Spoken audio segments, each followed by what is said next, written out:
Voilà, mes amis, un grand plaisir de se retrouver une fois de plus tous les dimanches matins. C'est le meilleur jour de la semaine quand on se retrouve tous ensemble. Une fois de plus, je prends la parole une petite demi-heure et puis après on passe aux questions. On est cette semaine dans la paracha du don de la Torah, Parashat Yitro.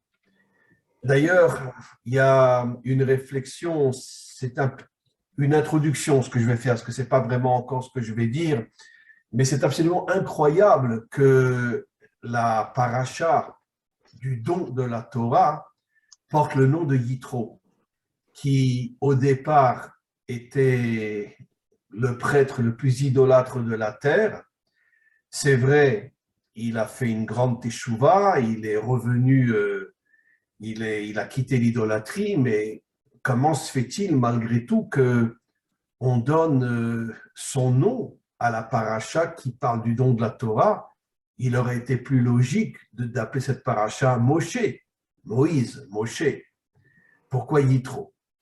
Alors, l'une des réponses est pour nous faire comprendre, et justement, c'est ce qu'on va expliquer un petit peu, que comme on le sait, on l'a déjà expliqué de nombreuses fois, au départ, la Torah n'était pas censée être donnée uniquement à Israël, elle était donnée aux 70 nations. Et à Israël aussi, chaque nation devait avoir son approche et son aspect de la Torah par rapport à son caractère, par rapport à ce que chaque nation est. Et comme je l'ai souvent expliqué, ce sont les dirigeants des nations qui ont empêché les peuples de recevoir la Torah. Israël, lui, avait Moshe à sa tête, donc il est bien évident que Moshe n'a pas refusé de recevoir la Torah, mais finalement, les 70 nations ont été privées de ce don-là, et il n'y a qu'au moment de la délivrance finale, avec le Mashiach, que le Mashiach redonnera la Torah qui correspond aux 70 nations.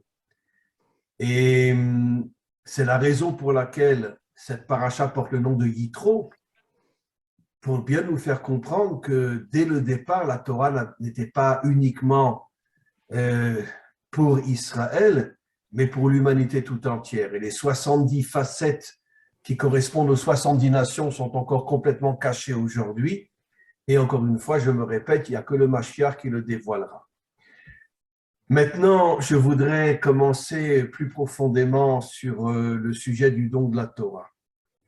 Comme vous le savez, en vérité, nous n'avons pas vraiment reçu la vraie Torah. Les nations ne l'ont pas reçue du tout, et nous, Israël, n'avons pas reçu la vraie Torah. Pourquoi? Puisque la vraie Torah, c'était les premières tables. Mais les premières tables ont été brisées à cause de la faute du veau d'or, que je vais expliquer plus en détail. Et finalement, nous avons reçu les deuxièmes tables. Et les deuxièmes tables n'ont rien à voir avec les premières tables, et je vais l'expliquer d'après les secrets de la Torah, tels que l'explique le Zohar et d'autres grands maîtres qui expliquent les choses d'une manière très, très profonde. Les premières tables étaient censées être au niveau d'un attribut dont on a déjà souvent parlé tous ensemble, l'attribut de la Bina. Comme on le sait, la Bina est la 8e sphira, le 8e attribut divin du bas vers le haut, et le chiffre 8 fait allusion à une dimension qui est complètement au-dessus de ce monde. Puisque le monde a été créé en 7 jours, avec les 7 attributs du bas, mais le 8e attribut, l'attribut de la Bina, fait allusion à une dimension qui est complètement au-dessus de ce monde, dont on va parler aujourd'hui. Et malheureusement, nous n'avons pas reçu cette Torah-là, puisque les tables ont été brisées à cause de la faute du veau d'or, que je vais expliquer dans quelques instants. Et nous avons reçu les deuxièmes tables, et nos maîtres expliquent que les deuxièmes tables sont au niveau de ce monde.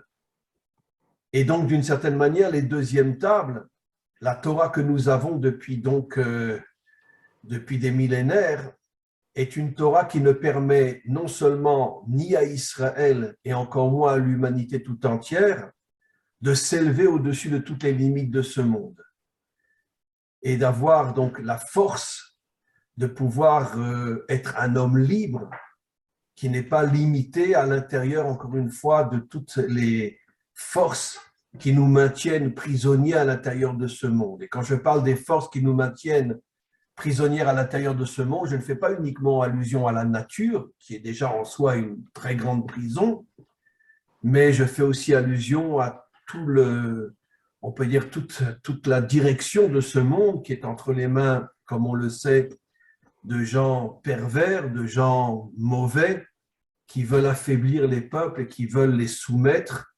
Et aujourd'hui, plus que jamais, tout le plan aujourd'hui, c'est de transformer toute l'humanité en moutons et en robots. Ils n'y arriveront pas parce que la délivrance va se faire, mais en tous les cas, ils sont véritablement en chemin de transformer toute l'humanité en robots au service des grandes puissances. Mais si nous avions reçu les premières tables, alors, d'une certaine manière, on aurait réussi à s'élever au-dessus de toutes les limites de ce monde. On aurait eu une force qui est complètement surnaturelle et cette force-là nous aurait permis, d'une certaine manière, de devenir des hommes et des femmes authentiques qui ne sont pas prisonniers à l'intérieur des limites de ce monde et d'amener la délivrance finale. Malheureusement, il y a eu la faute du veau d'or et nous avons reçu une autre Torah qui, elle, est d'une certaine manière une Torah qui elle-même est prisonnière à l'intérieur de ce monde et qui ne permet pas à Israël ni à l'humanité tout entière de sortir des limites de ce monde et plus encore qui nous empêche de nous révolter contre tout le mal, contre toutes les dictatures et tous les mensonges qui nous gouvernent et qui nous tiennent prisonniers à l'intérieur de ce monde. La preuve, c'est que les deuxièmes tables n'ont pas empêché l'exil. Sur 4000 ans d'histoire d'Israël, on a 3000 ans d'exil. Et comme je l'ai déjà expliqué, ce n'est pas seulement Israël qui est en exil, c'est l'humanité tout entière qui est en exil. La seule différence, c'est qu'Israël est dans un exil aussi géographique, tandis que les nations le ressentent moins, parce que leur exil est surtout un exil intérieur, un exil mental, où on est complètement prisonnier de tous les mensonges qui nous dirigent et qui nous gouvernent depuis des millénaires. Alors maintenant, on va essayer de comprendre plus profondément ce qui s'est passé. Comment on en est arrivé finalement à perdre la vraie Torah et à recevoir une Torah qui disparaîtra au moment de la délivrance finale et l'humanité tout entière recevra une nouvelle Torah dont la source, c'est les premières tables que nous n'avons jamais reçues. Comme vous le savez, j'ai déjà souvent expliqué qu'il y a un verset incompréhensible qui dit, au moment de la délivrance, « Ki mitzion tetse Torah ». La Torah sortira, c'est un futur, sortira de Tzion, du monde Sion. Et nos maîtres posent une question, mais qu'est-ce que cela veut dire? Puisque la Torah, nous l'avons déjà reçue il y a 4000 ans, dans le Sinaï, sur le mont Sinaï. De quelle Torah s'agit-il? Et nos maîtres expliquent que le Mashiach redonnera au monde les premières tables qui sont au niveau de la Bina, qui sont complètement au-dessus de ce monde. Et non seulement il donnera cette Torah à Israël, mais il la donnera aux 70 nations. Et comme on va le voir dans quelques instants, c'est la Torah de l'unité, à la différence des deuxièmes tables, qui sont la Torah de l'uniformité. Et la grande différence entre l'unité et l'uniformité que je vais expliquer. Mais comment on en est arrivé à cette brisure des premières tables qui ne seront redonnées que sur le mont Sion à l'humanité tout entière au moment de la délivrance finale par le Mashiach? En vérité, on voit que juste avant la venue d'Amalek, la semaine dernière, Shabbat dernier, Israël s'est posé une question. Je vais le dire en hébreu et je vais traduire. Ayesh Hashem bekirbenu im ayin. Est-ce que Dieu est au milieu de nous ou il est au-dessus de nous? En vérité, cette question, elle a pour source, comme je l'ai souvent expliqué, la faute de Adam et Ève, Adam et Chava, qui ont séparé le monde d'en haut du monde d'en bas. C'est ce qu'on voit aujourd'hui plus que jamais dans le monde occidental, où il n'y a aucun lien entre le monde d'en haut et le monde d'en bas. Et d'ailleurs, regardez, au niveau des premières tables, il y a 172 mots dans les premières tables, dans les 10 commandements, 172 mots. 172, c'est la valeur numérique du mot Ekev, qui veut dire le talon. Comme on le sait, le talon est la partie du corps, la seule partie du corps qui est posée sur le sol, qui est en relation avec le monde matériel. Le corps est au-dessus de la terre, et la seule partie qui touche la terre, c'est les pieds. Quel est le décodage?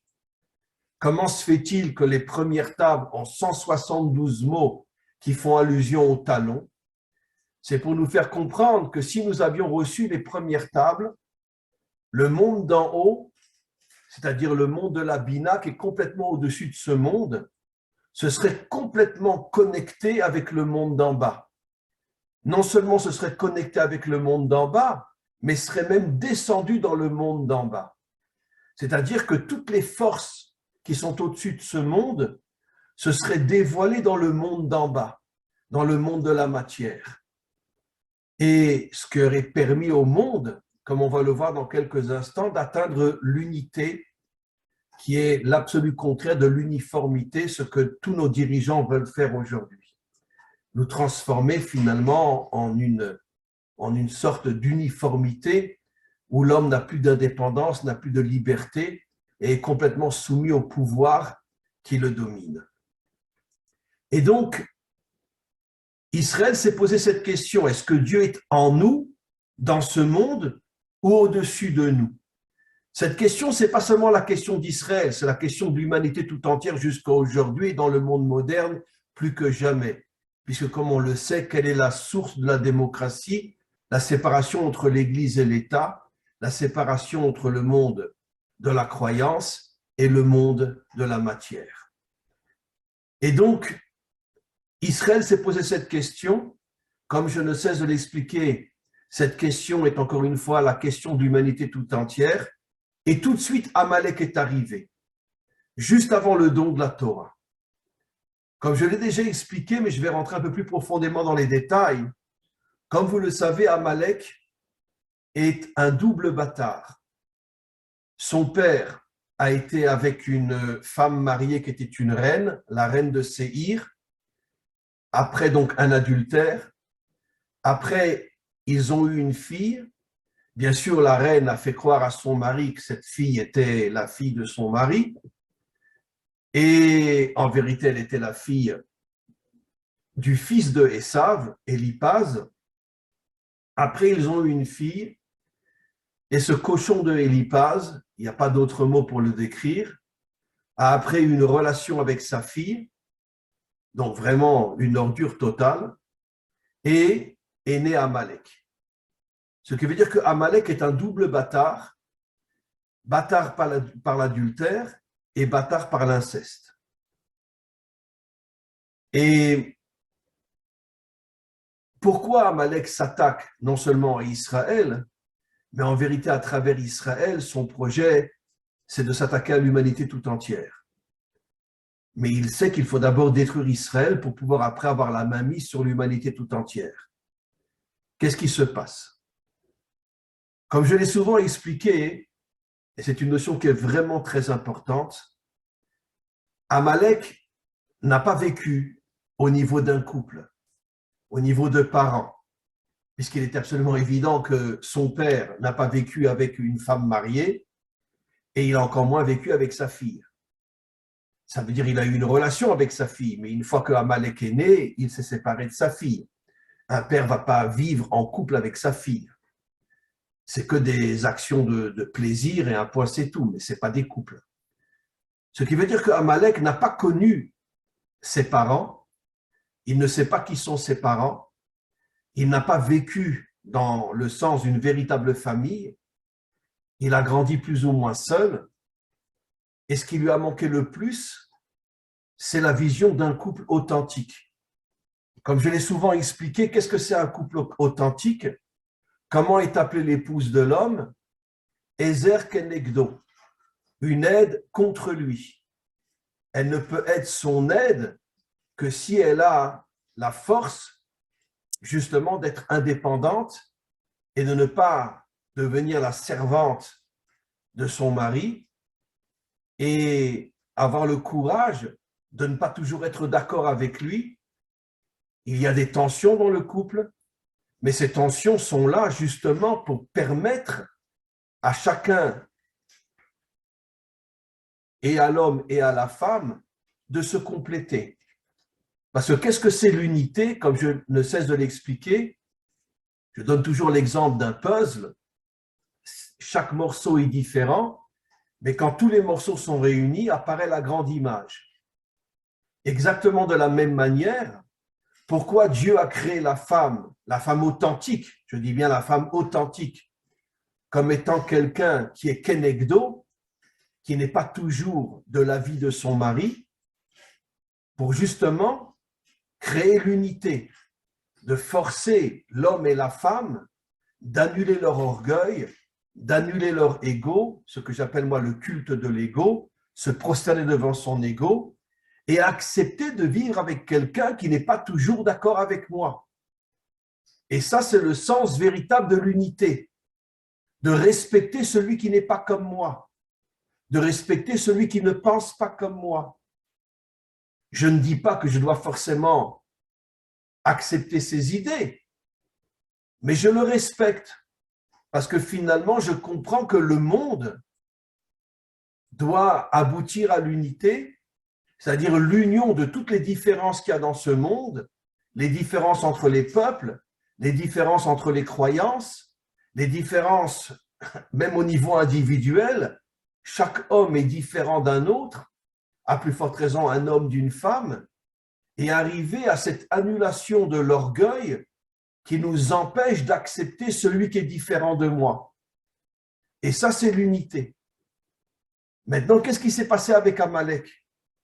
Amalek, lui, n'a pas connu ses parents. Donc, il n'a pas vécu dans une maison où il aurait pu ressentir les différences entre un homme et une femme. Il n'a pas connu ça, donc il n'a pas grandi dans ce que j'appelle moi Ezer Kenegdo. Elle est mon aide justement parce qu'elle n'est pas comme moi et parce qu'elle me complète et elle m'apporte des choses que je n'ai pas parce que justement elle est différente de moi. Amalek n'a pas connu ça. Amalek a vécu seul. Donc il est tombé dans ce que j'appelle moi la philosophie de l'uniformité. Et l'uniformité, c'est d'une certaine manière ce monde dans lequel nous vivons. Comme j'ai souvent donné des exemples. D'abord au niveau de la matière. Est-ce que l'eau et le feu peuvent s'unir? Non, impossible. Est-ce que la mer et la terre peuvent s'unir? Non, ils sont l'un à côté de l'autre, mais ils ne peuvent pas s'unir. Est-ce qu'un homme peut vivre comme un poisson? Est-ce qu'un poisson peut vivre comme un homme? Non. Est-ce que quand je suis au nord, je peux être au sud? Non. Ce qui veut dire que ce monde est un monde de la division, où l'unité est impossible. Et malheureusement, 99% des hommes et des femmes suivent le modèle de ce monde et vivent eux aussi dans le refus de l'unité, dans le refus de l'acceptation de celui qui est différent de moi et de le respecter et de m'unir à lui. Comme je l'ai souvent expliqué, nos maîtres nous disent un homme doit aimer sa femme comme lui-même et la respecter plus que lui-même.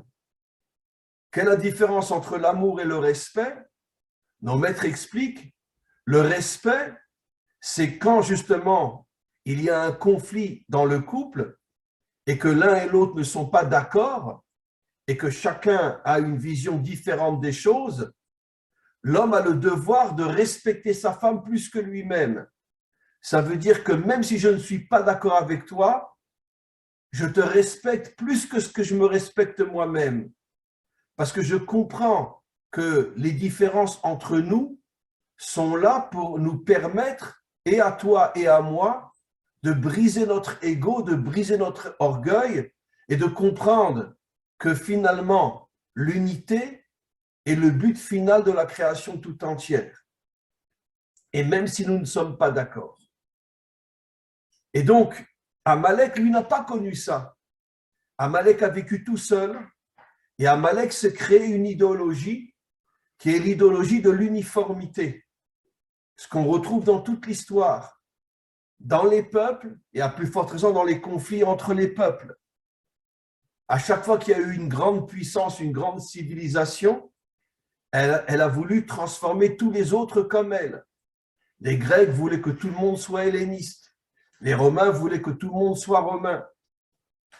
Et d'une certaine manière, on le trouve aussi dans les religions, que le christianisme voudrait que tout le monde soit chrétien.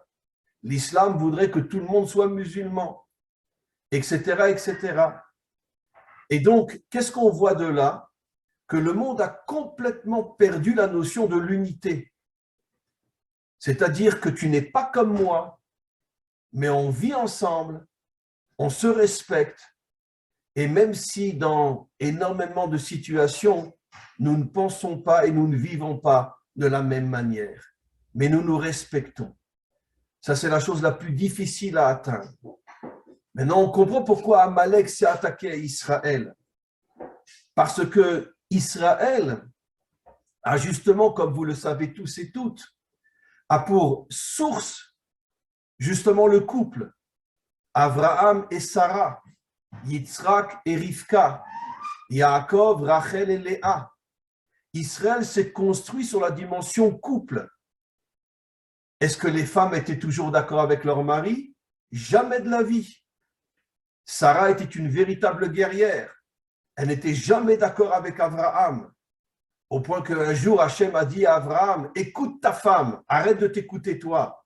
Kol ma she'omar lecha Sarah shma bekola. Ce que Sarah te dit, écoute-la. Il a fallu que Hachem intervienne. Parce qu'Abraham, c'était un homme, il avait aussi son ego. Attends, je vais écouter une femme. Il faut que Hachem intervienne, lui dit non, tu l'écoutes elle. C'est elle qui a raison, c'est pas toi qui as raison. Rivka était la servante de Yitzhak, mais elle a tout fait derrière son dos pour que ce ne soit pas Esav qui soit béni, mais que ce soit Yitzhak qui soit béni. Elle n'a même pas affronté son mari de face, elle lui a tout fait derrière le dos et elle a gagné. Léa et Rachel, elles étaient soumises à Yaakov. Donnons un exemple simple. Qui c'est qui a nommé les enfants de Yaakov? Normalement, c'est le mec. Non, c'est elles. Elles n'ont même pas demandé l'avis à Yaakov. C'est elles qui ont nommé leurs enfants. Et nos maîtres nous disent de là, tu vois l'indépendance de la femme. Elle n'a même pas été demandée à son mari. Est-ce que tu es d'accord que je l'appelle Shimon? Est-ce que tu es d'accord que je l'appelle Réhouven? Elles lui ont même pas demandé. C'est elles qui l'ont nommé. Donc, qu'est-ce qu'on voit de là? C'était des femmes authentiques, des vraies. Ça veut dire qu'elles ne sont pas là pour uniquement se soumettre à la volonté du mari. Je vous signale, mes amis, que juste après la faute, qu'est-ce qu'il est dit? Et c'est ça la punition. Ve'u shol bar, il te dominera. Ça veut dire que c'est une punition que la femme est dominée par l'homme. Mais en vérité, quelle est la femme qui est dominée par l'homme? La femme qui n'a pas véritablement retrouvé ou trouvé sa véritable dimension. Mais une femme qui a trouvé sa véritable dimension, elle aime son mari, elle respecte son mari. Mais je ne suis pas ta servante. Je ne suis pas obligé de dire oui à tout ce que tu dis. Je ne suis pas d'accord avec toi. Un point, c'est tout. Ça, c'est la femme authentique. D'ailleurs, nos maîtres nous disent, et je l'ai déjà expliqué des milliers de fois, que la sortie d'Égypte s'est faite par le mérite des femmes. La délivrance finale se fera par le mérite des femmes. C'est un peu insultant pour nous les hommes, hein, quand même. Pourquoi par le mérite des femmes? Et parce que quand la femme retrouvera sa véritable dimension, sa véritable indépendance, son véritable caractère, elle aura une force intérieure encore beaucoup plus grande que celle de l'homme et elle arrivera plus que l'homme encore à travailler pour engendrer la délivrance finale. Parce que la femme authentique, comment qu'elle s'appelle? Comment le roi Salomon appelle la femme authentique? La couronne de son mari. Eshet Chayil Ateret Baala. La femme vertueuse est la couronne de son mari. Où se trouve la couronne? Sur la tête. Ça veut dire que la femme est complètement au-dessus de l'homme. Sa punition après la faute, c'est qu'Hachem lui a dit « il te dominera », mais en vérité, pour pousser la femme à retrouver sa véritable dimension et d'être la couronne de son mari et pas les chaussures de son mari. Et au moment de la délivrance finale, elle redeviendra la couronne de son mari. Et donc finalement, c'est elle qui fera de lui un roi. C'est elle qui lui donnera les forces d'être un roi. Alors maintenant, on comprend ce qui s'est passé au niveau, juste avant le don de la Torah, il y a la venue d'Amalek. Amalek, il veut imposer au monde l'uniformité. Dans chaque peuple, on le voit aussi. Si je suis de gauche, je ne suis pas de droite. Si je suis de droite, je ne suis pas de gauche. Et je n'ai pas envie que quelqu'un de gauche vienne me parler si je suis de droite. Va te faire voir. Tu n'es qu'un pauvre type, sale gauchiste. Pourquoi sale gauchiste? Il peut y avoir des gauchistes qui sont des gens très bien. Tu peux avoir quelqu'un de droite qui trompe sa femme et quelqu'un de gauche qui vénère sa femme. Et pourtant, je ne suis pas d'accord avec ses idées. Mais sur le plan humain, il est meilleur que moi. Absolument. En Israël, on a eu des tas de cas comme ça, de gens d'extrême gauche qui étaient des gens très bien. On ne partage pas leur idée. Évidemment que je ne partage pas leur idée.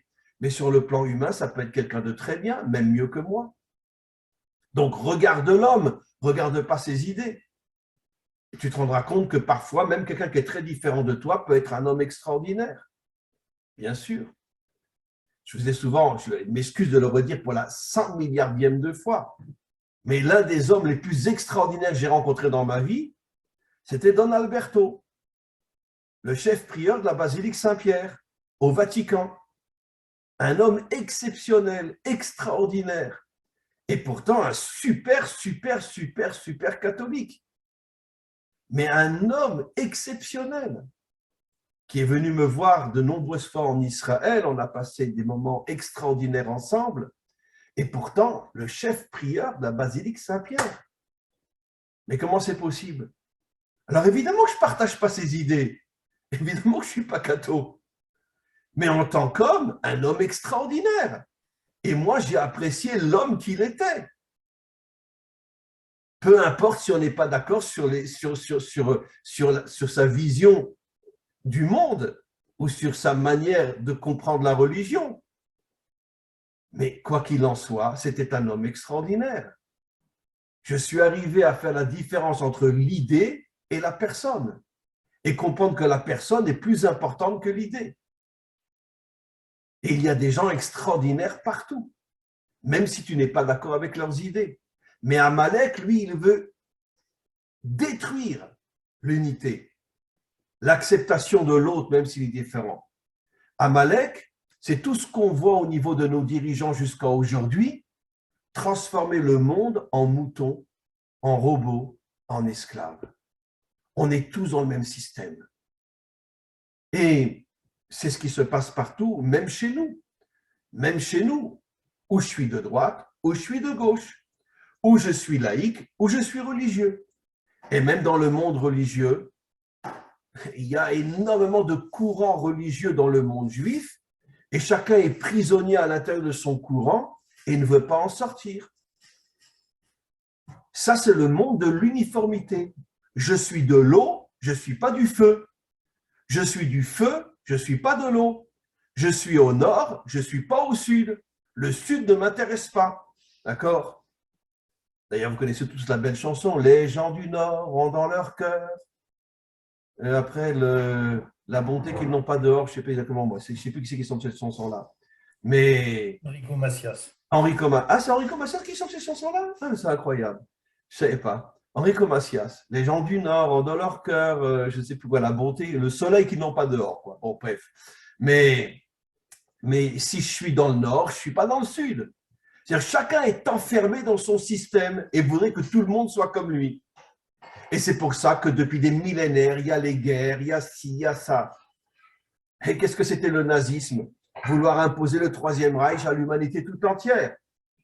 D'abord en se débarrassant des Juifs, et puis après, s'ils avaient pu, ils l'auraient imposé à l'humanité tout entière. Ça veut dire que chaque idéologie, elle veut s'imposer à tout le monde. Et ça, c'est Amalek. Alors maintenant, on comprend ce qui s'est passé au niveau des deuxièmes tables. En vérité, comme Israël, qui est encore une fois le symbole de l'humanité tout entière, portait en lui ce problème, est-ce que Dieu est en nous ou il est au-dessus de nous? C'est ce qui a amené la faute du veau d'or. C'est quoi la faute du veau d'or? Ben, c'est finalement, comme je l'ai souvent expliqué, dans le contexte biblique, 99,9% des gens sont des agriculteurs, et donc, puisqu'il n'y a pas encore de technologie à cette époque-là, il n'y a pas d'informatique, tout le monde travaille la terre, et donc le veau est le symbole de l'instrument qui permet d'une certaine manière de cultiver la terre. Et pourquoi un veau d'or? Ben, le message est très facile, d'accord? Occupez-vous de la matière, faites du fric et arrêtez de me parler du bon Dieu.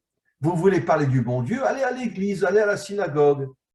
Mais quand vous êtes sur votre terre en train de cultiver, pensez à une seule chose, faire du fric. La matière, c'est l'argent. C'est ça le symbole du veau d'or. L'or, c'est la richesse et le veau, c'est l'instrument qui permet justement de travailler la terre et de s'enrichir. Et donc, quelle était l'idée qui se cachait derrière le veau d'or? On ne veut pas que le monde d'en haut descende en bas. On ne veut pas des premières tables, parce que les premières tables, justement, elles auraient permis l'union entre le monde d'en haut et le monde d'en bas. Et qu'est-ce qu'ils ont voulu? Les deuxièmes tables. Et nos maîtres nous expliquent que les deuxièmes tables, elles sont, comme je l'ai expliqué, au niveau du monde d'en bas. C'est-à-dire que les deuxièmes tables n'ont aucune possibilité de relier le monde d'en haut au monde d'en bas. Et regardez-le, c'est vrai d'une certaine manière dans toutes les religions, y compris dans la nôtre, avec certaines nuances au niveau de l'islam, mais c'est vrai que finalement, comme je l'ai souvent expliqué, les prêtres catholiques ou les sœurs catholiques ne se marient pas. Donc, destruction totale du couple. C'est différent chez les protestants, c'est différent chez les évangéliques, mais d'une certaine manière, la religion chrétienne comme la religion juive, d'une certaine manière, la religion affaiblit l'homme et lui donne le sentiment que tout ne dépend que de Dieu. Moi, j'ai rien à faire. Tout viendra de Dieu, qui est l'absolu contraire des premières tables. Au sujet des premières tables, il est dit Hachem oz la moïten, en oz la Torah. Dieu voulait donner la force à Israël, et cette force, c'est la Torah. Malheureusement, cette force-là, on ne l'a pas reçue. Et il est vrai qu'aujourd'hui, si quelqu'un, même dans notre peuple, si quelqu'un est très religieux, bon, ben, il est complètement déconnecté de ce monde. Et il vit surtout avec Dieu. Et bon, s'il est obligé de travailler, il travaille un petit peu, mais parce qu'il n'a pas le choix. Mais ce n'est pas quelque chose qui est vraiment sa préoccupation première. D'une certaine manière, il vit plus encore avec Dieu qu'avec sa femme ou avec ses enfants. Il vit en haut, il ne vit pas en bas. Et le laïc, lui, c'est tout le contraire. Il vit en bas, il ne vit pas en haut.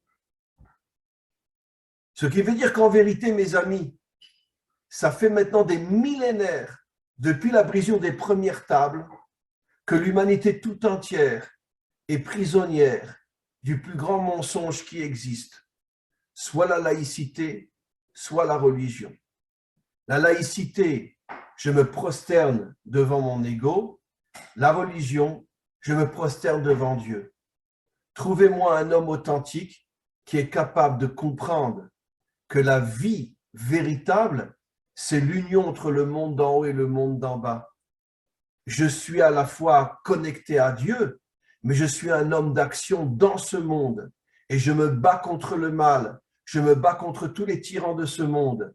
Je ne fuis pas ce monde en me réfugiant dans ce fantasme religieux de croire que Dieu est notre sauveur, c'est lui qui va tout faire et nous on a juste à prier et lui demander de nous aider. C'est très dur aujourd'hui parce que, y compris dans notre peuple, la grande majorité des religieux attendent tout de Dieu. Et à plus forte raison dans les autres religions. Et c'est pour ça que nos maîtres nous disent que le Mashiach redonnera les premières tables sur le mont Sion, non seulement à Israël, mais à l'humanité tout entière, parce que justement, on redeviendra des hommes authentiques. Ça veut dire des associés de Dieu dans l'action, et pas uniquement dans la prière, et pas uniquement dans la parole. Dans l'action, construire ce monde, réparer ce monde. Nos maîtres nous disent que la plus grande action du Mashiach sera de se battre contre tous les méchants de ce monde. Ça sera ça son action principale. Et donc, je veux conclure avant que l'on passe aux questions. On comprend que finalement, depuis la faute du veau d'or, ce n'est pas seulement Israël qui vit dans le mensonge depuis des millénaires, mais c'est l'humanité tout entière.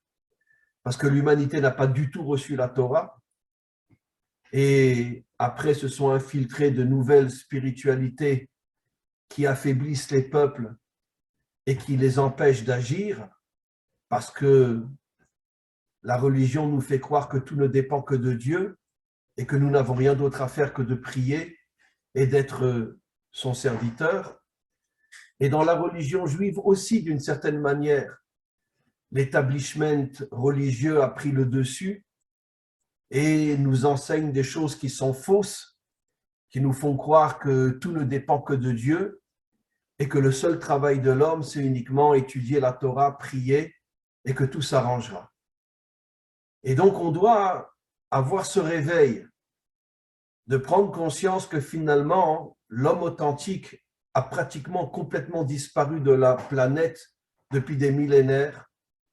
L'homme authentique, comme on le sait, on a l'exemple du roi David, qui est en même temps un homme extrêmement croyant, mais en même temps un homme d'action, un homme qui ne demandait pas à Dieu de faire le travail pour lui.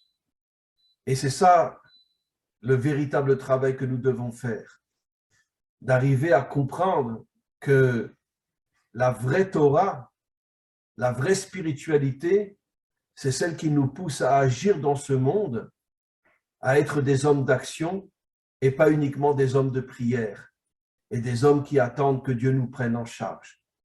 Lorsqu'il y aura de plus en plus d'hommes et de femmes qui iront dans cette direction-là, à ce moment-là, comme je l'ai souvent expliqué, on deviendra le ventre du Mashiach, puisque nos maîtres comparent la venue du Mashiach à un accouchement. On sera le ventre qui lui permettra de se dévoiler, mais il ne se dévoilera pas tant qu'il n'y aura pas au moins quelques milliers ou quelques dizaines de milliers d'hommes et de femmes partout dans le monde qui ont compris ce qu'est la véritable spiritualité et de se reconnecter à la Bina afin de faire descendre la Bina dans ce monde et d'unir le monde d'en bas avec le monde d'en haut, ou plutôt le monde d'en haut avec le monde d'en bas. Voilà mes amis. Alors on va maintenant passer aux questions, il est déjà tard. Liliane, ouvrez votre micro Liliane. Voilà, attendez. Voilà, activé. Voilà, merci. Alors, le 8, qui Oui. est donc la Bina, c'est le symbole de l'infini. Oui. Puisque, d'accord, et pour moi, il rejoint le monde d'en haut et le monde d'en bas. Et vous dites quelque chose d'extraordinaire, parce que c'est vrai qu'un 8, il y a une partie en haut et une partie en bas. Et en vérité, quand on trace un 8, on monte en haut, on redescend en bas, on descend en bas, on remonte en haut, etc. Et pourquoi la Bina? Parce que ça demande l'intelligence justement de rejoindre les deux. Enfin, pas de rejoindre, mais de marier les deux. Enfin. Nos maîtres disent que la Bina, c'est l'avin davar mitor davar, comprendre l'intériorité des choses.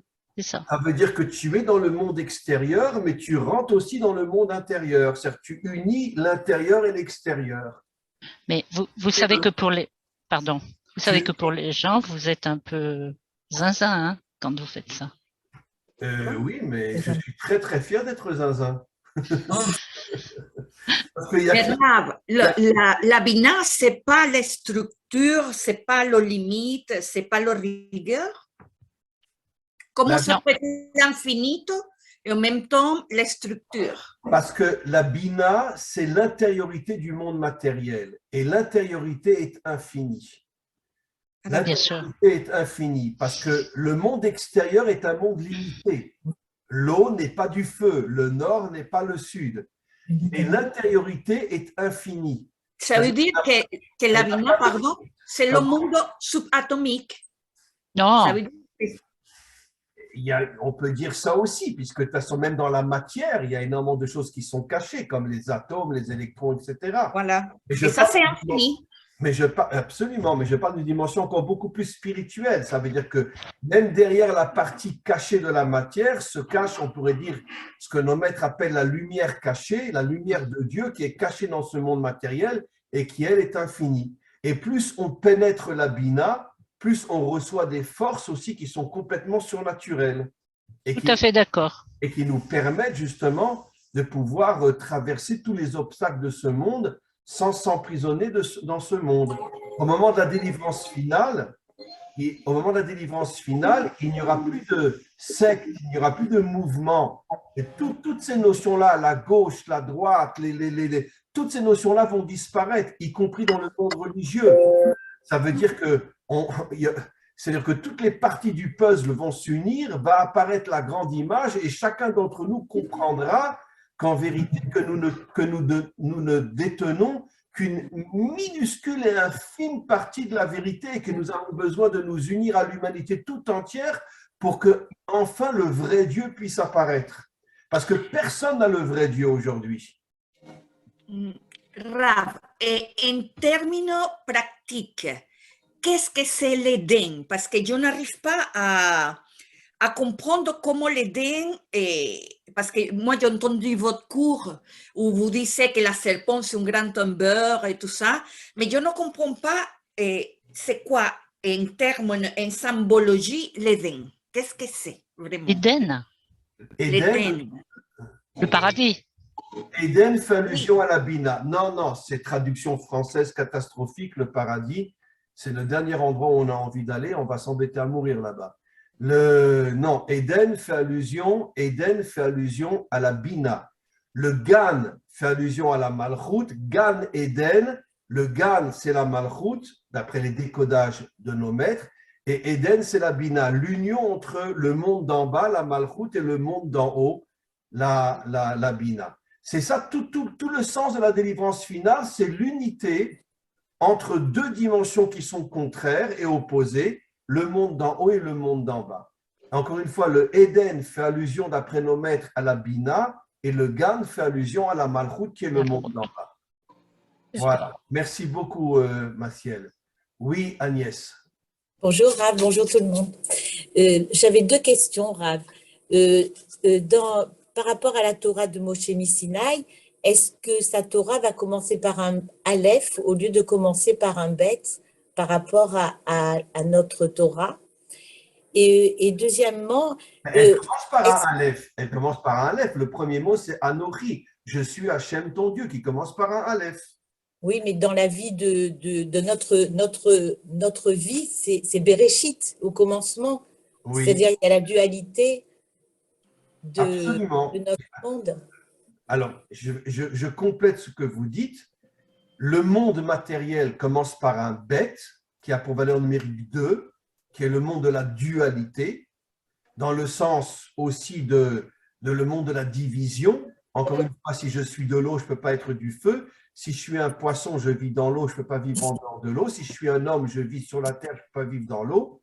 Donc, chacun a sa propre limite. Mais la Torah commence par un Aleph, Anochi, pour nous faire comprendre, comme je l'ai souvent expliqué, que le Aleph, c'est en vérité une lettre qui est composée de trois parties, le Yud d'en haut, le Yud d'en bas et le Vav au milieu qui réunit le monde d'en haut avec le monde d'en bas. Le Aleph fait allusion à l'unité, l'unité entre le monde d'en haut et le monde d'en bas. La Torah a pour but d'amener l'unité. Qu'est-ce que c'est l'unité? Nous ne sommes pas pareils, nous sommes différents. Nous ne sommes pas pareils, nous sommes différents, mais nous nous respectons parce que nous comprenons chacun d'entre nous que nos différences nous permettent de nous compléter et d'accéder à des dimensions que moi je n'ai pas. Comprenez? Je n'ai pas ça. Voilà. Je voulais vous demander, vous avez dit une phrase en hébreu tout à l'heure où on fait appel à la lettre Aïn. C'est-à-dire que, en fait, c'est une question folle, mais nous sommes en ce moment au niveau de l'écoute, donc du schéma. Donc la prière du matin, c'est le schéma. Mais est-ce que au moment de la délivrance, on sera au niveau de l'œil? Donc est-ce que le schéma existera toujours? Ou est-ce qu'on va transformer la prière du schéma? Je pense qu'au moment de la délivrance, la prière deviendra très, très secondaire. C'est l'action qui va prendre le dessus. Comme je l'ai souvent expliqué, la création s'est faite avec la parole de Dieu. Vayomer, Vayomer, il dit, il dit. La seule créature qui n'a pas été créée avec la parole, c'est l'homme, où il est dit faisons l'homme, une action, pour nous faire comprendre que la véritable nature de l'homme, c'est l'action. Quand je parle de l'action, je ne parle pas faire du fric. L'action, c'est se battre contre le mal de ce monde pour réparer ce monde et créer un monde meilleur. Ça, c'est l'action. Et donc, toute la dimension religieuse disparaîtra, pas complètement, mais deviendra secondaire au moment de la délivrance. Les hommes s'uniront pour construire un monde meilleur, mais dans l'action. C'est ça ce qui va se passer. Regardez Moshe. Moshe n'était pas un homme d'action, pourtant il nous a donné la Torah. Mais qu'est-ce qu'il a fait toute sa vie? C'était un combattant toute sa vie. Et dès qu'il est sorti, il a vu un Égyptien frapper un Juif, il l'a tué. Après, il est parti 60 ans en Afrique pour libérer les peuples de l'oppression qui les transformait en esclaves. Et les 40 dernières années de sa vie, en partie, il s'est battu contre Pharaon. Et puis, l'épreuve la plus dure de sa vie, ça a été de supporter les Juifs pendant 40 ans dans le désert. Je plaisante, mais c'est presque vrai. Et donc 120 ans de sa vie, il n'a pas arrêté de se battre. 120 ans de sa vie, c'était un homme d'action. Et pourtant, c'est l'homme qui nous a donné la Torah. Qu'est-ce qu'on comprend de là? Que Dieu ne choisit que les hommes d'action pour être les transmetteurs de la spiritualité authentique. Si tu n'es pas un homme d'action, ta spiritualité est un mensonge, comme le disait Marx. La religion, c'est l'opium des peuples. Un véritable opium. Donc, si tu es un homme d'action, tu peux transmettre la spiritualité. Si tu n'es pas un homme d'action, tu ne transmets que de l'opium, tu ne transmets que des choses qui affaiblissent et qui ne nous permettent pas d'agir. Et c'est aujourd'hui, on est des suiveurs, on est des moutons, on n'est pas des gens qui sont dans l'action. Non, parce que personne n'agit aujourd'hui. D'abord parce que le système est tellement puissant qu'on a aussi peur d'agir. Il faut comprendre, je veux dire. Non, c'est pas vrai ça. Comment? Je suis obligé d'intervenir là, c'est pas vrai. Hein. Tous les samedis, on est dans les rues en train de manifester contre toutes les mesures gouvernementales liberticides que met en place ce gouvernement. D'ailleurs, très intéressant. Non, mais j'apprécie ce que vous dites, mais je dis, les seuls révolutionnaires qu'il y a dans le monde, c'est les Français, hein, et encore une minorité, mais c'est les Français. Ceux qui ont fait la révolution, ils ont toujours été un petit peu, on pourrait dire, à contre-courant. Et je suis d'accord avec vous. Je suis 100% d'accord avec vous. Mais d'un autre côté, je dirais malgré tout, pour confirmer ce qui a été dit par Harry, c'est que, bon, c'est vrai, on manifeste en France, on est contre tout ce qui se passe, etc. Mais d'abord, ce n'est pas la majorité. Et d'un autre côté, ça reste des manifestations. Ceux qui ont vraiment eu le courage de se battre contre le système ont tous fini avec une balle dans la tête. On le sait très bien. Aujourd'hui, l'un des hommes les plus extraordinaires qu'il y a eu en France, un homme fabuleux, et je pense que quand le Mashiach viendra, il le mettra à côté de lui, c'était Coluche. Bien sûr. Coluche. Un homme exceptionnel. C'est quand même lui qui a créé tous les restaurants du cœur.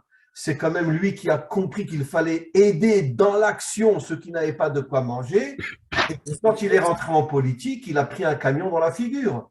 Parce qu'on a compris que c'était un homme trop dangereux. Mais dans tous les pays du monde, et celui qui a apporté l'eau au pays en Afrique qui est mort dans un problème d'avion ou de... Oui, absolument, absolument. Je ne sais plus qui c'était, comment il s'appelait.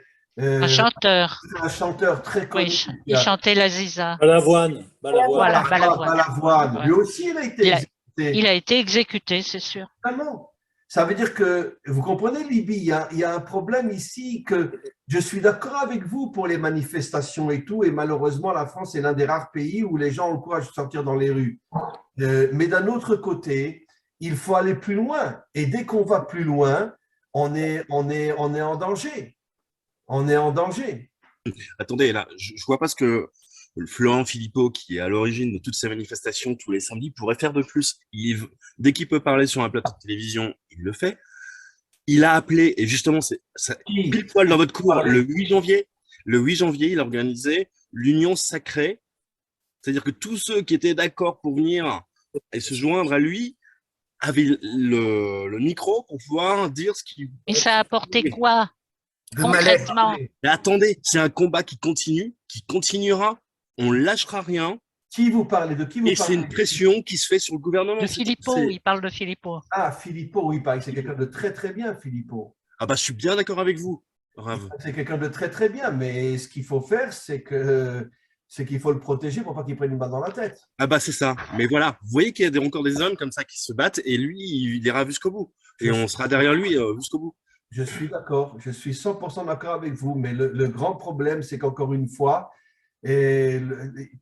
nous, ce qu'on souhaiterait, c'est qu'il y ait un réveil de millions d'hommes et de femmes partout dans le monde, pas seulement d'une personne, parce que le grand problème, cher ami, c'est que quand c'est une personne, comme Martin Luther King, comme lui maintenant, comme Coluche, comme il y a eu en Israël des cas comme ça, de gens qui sont faits… Et vous vous rendez compte du scandale en Australie avec ce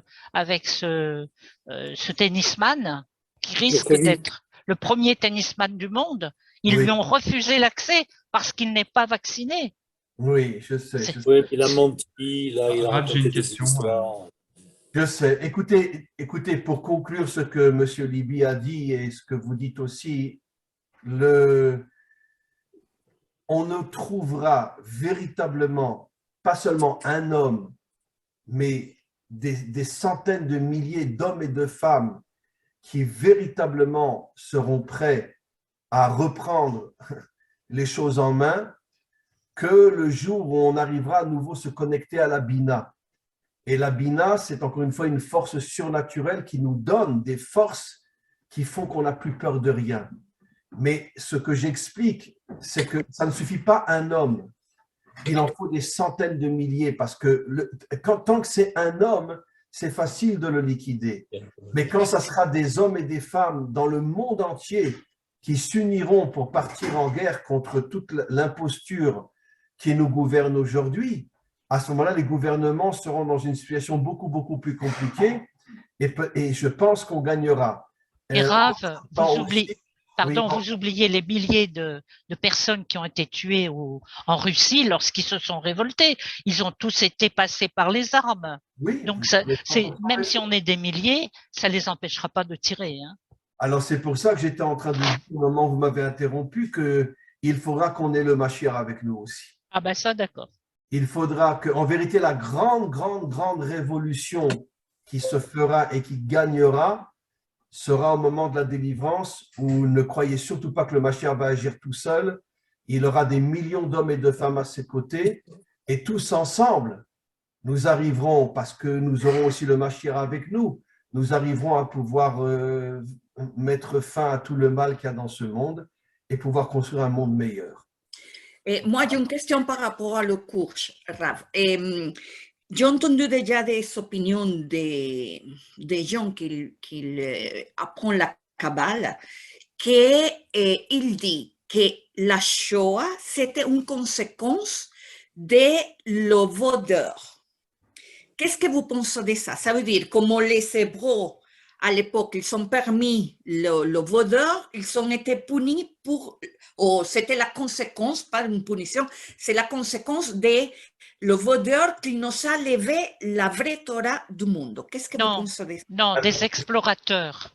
Non, Non, mais la première faute a été le veau d'or et effectivement, le Zohar dit que le veau d'or a entraîné toutes les catastrophes de ce monde. Puisque le veau d'or, une fois, c'est dire à Dieu, reste en haut et fous-nous la paix. Et à partir du moment où Dieu est déconnecté de ce monde, les méchants prennent le pouvoir dans ce monde et font des choses atroces. Donc finalement, le veau d'or est la source première de toutes les catastrophes qui ont touché toute l'humanité, pas seulement Israël. Et je suis 100% d'accord avec vous que la Shoah est aussi une conséquence très, très, très, très éloignée, mais de cette première faute qui est la faute du veau d'or. Maintenant, n'oublions pas aussi, et malheureusement, ça me fait de la peine de le dire, mais n'oublions pas que les Juifs les plus assimilés en Europe, juste avant la Shoah, étaient les Juifs allemands en Allemagne, qui étaient complètement assimilés, beaucoup d'entre eux étaient même très antisémites, ou plutôt très anti-Torah, et la plupart d'entre eux se mariaient avec des femmes non juives, et n'avaient plus du tout aucun respect de leur identité. Et comme par hasard, quelques décennies après, arrive Hitler. Et il faut reconnaître la vérité. C'est que dans tous les endroits où les Juifs se sont complètement assimilés et ont complètement volontairement perdu leur identité, tout d'un coup est venu un dictateur dans ce même pays qui s'est retourné contre eux. J'ai de la peine à dire que c'est ce qui est en train de se passer aux États-Unis en ce moment. On sent une montée de l'antisémitisme terrible aux États-Unis aujourd'hui. Et pourquoi? Parce que 2 Juifs sur 3 sont complètement assimilés, sont libéraux, sont réformés, et donc ils nient leur identité. Et plus grave encore, normalement, je veux dire, ça fait quand même 73 ans presque que Israël est reconstruit. Je ne vois pas comment on reste encore en dehors de sa terre pendant tellement longtemps. Et donc, ce sont des fautes très, très graves. L'assimilation, le refus de revenir sur sa terre, de faire partie de son peuple. Et c'est ce qui mène l'antisémitisme partout. Vous comprenez? Je m'excuse de le dire, mais la source première de l'antisémitisme, c'est le comportement de beaucoup de Juifs qui ne se comportent pas comme ils devraient se comporter. Vous comprenez? Raph, moi je suis de Venezuela. Je ne sais pas si vous connaissez la situation là-bas, mais le communisme, il a rentré por Chávez et il, en una allocution de télévision, il a maudit la terre d'Israël. Il a maudit la terre d'Israël et beaucoup de gens, ils sont applaudis. J'ai un beau-frère qui est né en Venezuela aussi. Un gendre, pardon. J'ai un gendre qui est né en Venezuela aussi. Et Chávez, il est arrivé au pouvoir avec 80% des votes légaux. Mais après ça, ça a installé le communisme jusqu'à qu'aujourd'hui, les gens, ils ne sont pas quoi manger. Voilà, c'est une catastrophe. Est-ce que vous pensez que l'assimilation des Juifs aussi, de Venezuela, il peut causer ça? Oui, le grand problème, le grand problème, c'est que les Juifs, dès qu'ils trouvent une terre où ils vivent plus ou moins bien, ils s'assimilent complètement. Pas tous, mais en grande majorité. Qu'est-ce qui s'est passé en Allemagne, encore une fois? Les Juifs étaient maltraités partout dans le monde. Les Allemands ont été les premiers qui ont ouvert leurs bras aux Juifs. Et comme je l'ai souvent dit, si vous vous promenez dans la région de Lille, dans le nord de la France, vous verrez des tas de cimetières allemands où des soldats allemands pendant la Première Guerre mondiale sont tombés. Et vous voyez une croix, un Magen David, une croix, un Magen David. Ça veut dire qu'à cette époque-là, les Juifs étaient frères avec les Allemands. Au point que même au moment de l'enterrement, ils ont accepté d'être enterrés à côté d'une croix. Parce qu'ils étaient complètement assimilés. Et 20 ans après, arrive Hitler. Ça veut dire que on a ce schéma incontournable.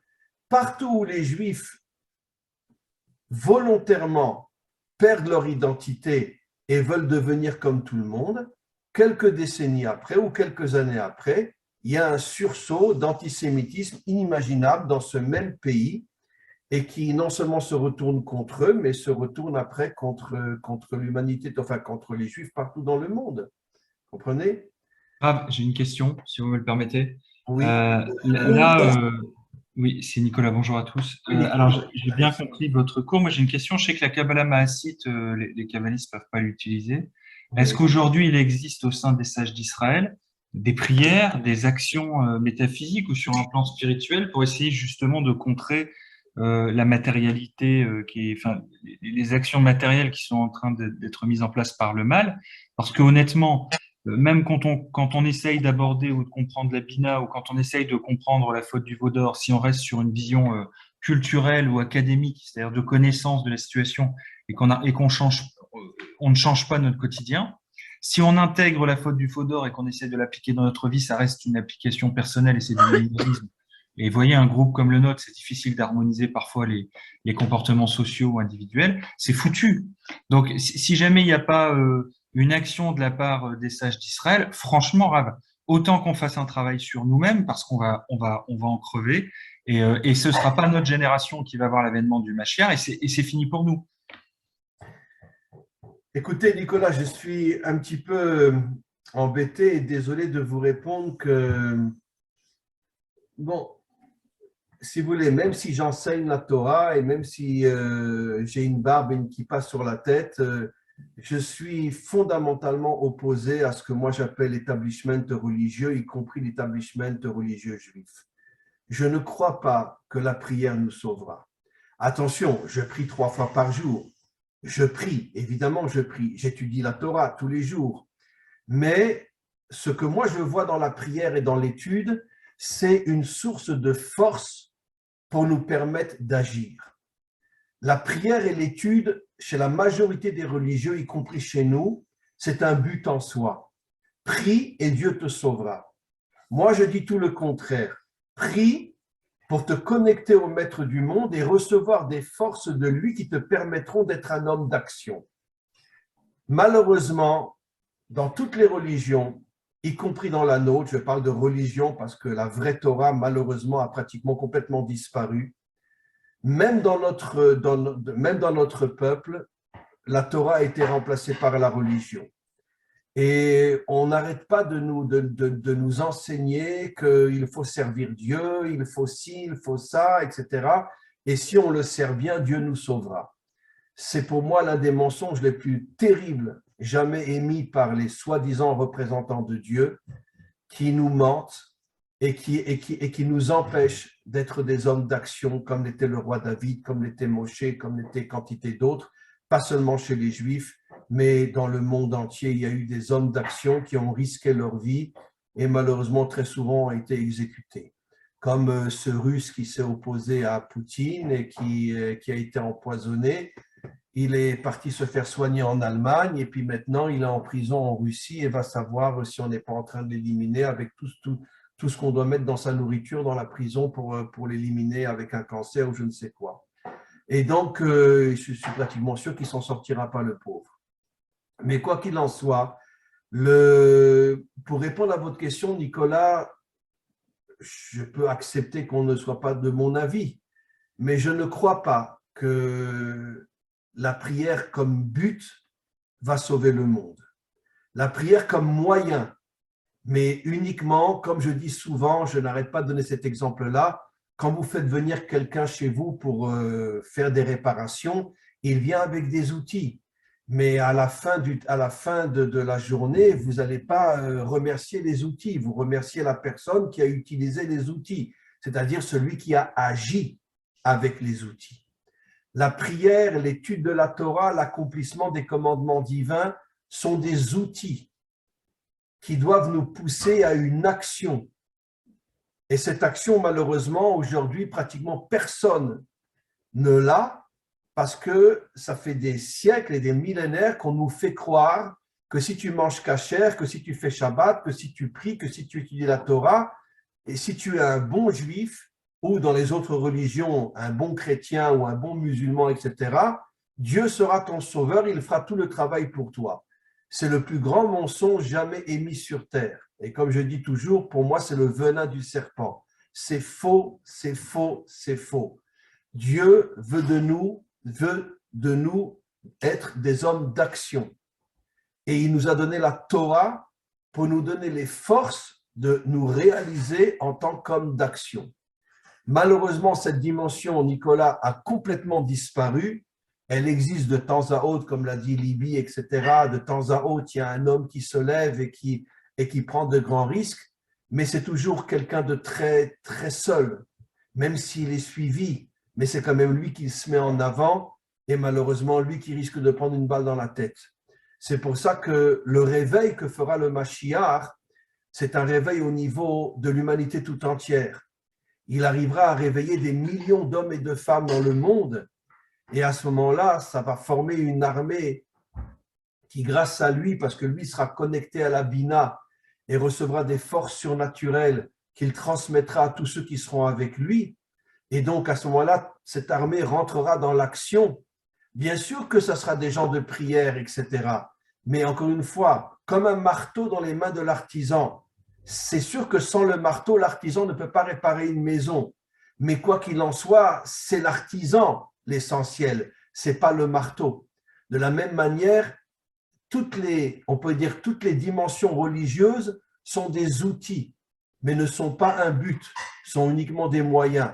Encore une fois, je ne peux pas être un homme d'action authentique si je ne suis pas connecté à Dieu.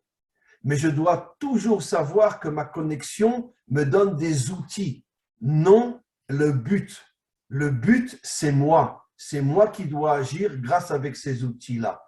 Et je pense que viendra le moment où finalement, de plus en plus d'hommes et de femmes vont comprendre ce qu'est la véritable connexion avec le véritable Dieu et on va retrouver notre véritable identité, on va redevenir véritablement des hommes et des femmes d'action. Mais encore une fois, je sais que ça dépend beaucoup du dévoilement du Mashiach. C'est pour ça que pour l'instant, notre travail, c'est d'être son ventre. Quand je dis être son ventre, ça veut dire de l'accoucher.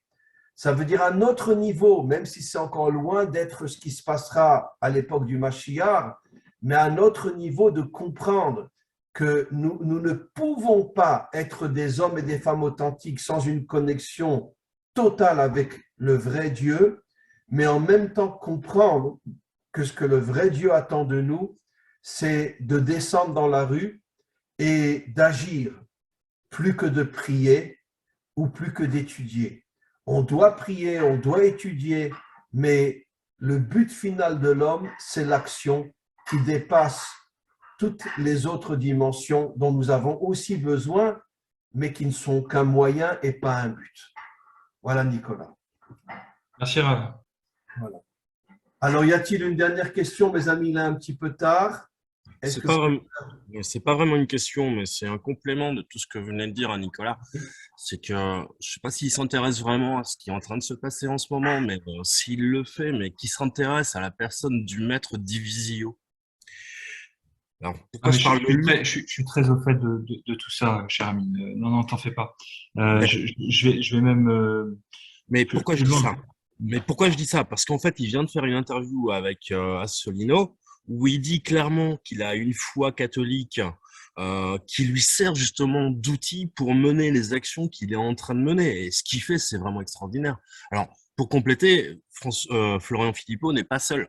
Hein. Il y a Divisio qui est avec lui, il y a plein de professeurs de médecine qui se sont levés, qui résistent, qui disent les choses clairement, quoi. Je ne vais pas les citer, vous les connaissez, hein. Raoult, Perron et puis tous les autres. Voilà. Bon, ben, peut-être que ce sera le commencement d'une vraie révolution. Il faut espérer, oui. Voilà. Il faut espérer. Voilà, mes amis. On se retrouve dimanche prochain. Encore une fois, on était pas mal de monde aujourd'hui, encore une fois. Merci à vous tous et à vous toutes.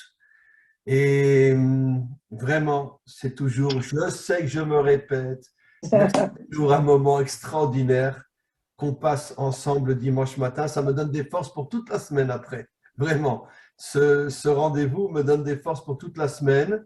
Et donc, on se retrouve dimanche prochain. Et voilà, une très, très, très bonne journée à vous tous. Et qu'est-ce que je voulais dire? Oui, ben, je voulais vous dire que on termine avec la chanson de Goldman. Tu es de ma famille, de mon sang et de mon rang. Voilà. Allez, on est tous unis. C'est ça l'essentiel. On est Amen. tous unis. Israël, les nations. Et c'est ça, la graine de la délivrance finale. C'est cette unité qui commence à se créer entre nous. C'est quelque chose de fabuleux, d'extraordinaire. Qui aurait cru il y a encore quelques décennies qu'un jour, on arriverait à avoir une telle amitié, un tel respect entre nous. Et croyez-moi, je le dis avec toute la plus grande sincérité, nous sommes tous la graine de la délivrance finale. Amen. Le Mashiach se dévoilera, il nous appellera à côté de lui et il dira à Ranevio, il disait, mais dis-moi, qu'est-ce que tu as fait pour moi? Il dira à Jean-François, mais qu'est-ce que tu as fait pour moi? Il dira à Catherine, mais qu'est-ce que tu as fait pour moi? Il dira à Jean-Robert, mais qu'est-ce que tu as fait pour moi? Il nous dira à nous tous, mais c'est grâce à vous que je suis là. Et croyez-moi, je suis sincère. Nous sommes en train de préparer la délivrance finale. Amen. On puisse vraiment mériter dans notre génération de voir le Mashiach. Sachez que j'ai pour vous une estime sans fin, un respect sans fin. Et on se retrouve dimanche prochain. À très, très bientôt, mes amis. Au revoir. Au revoir, Rav. Merci. Au revoir. Au revoir. Au revoir. Au revoir.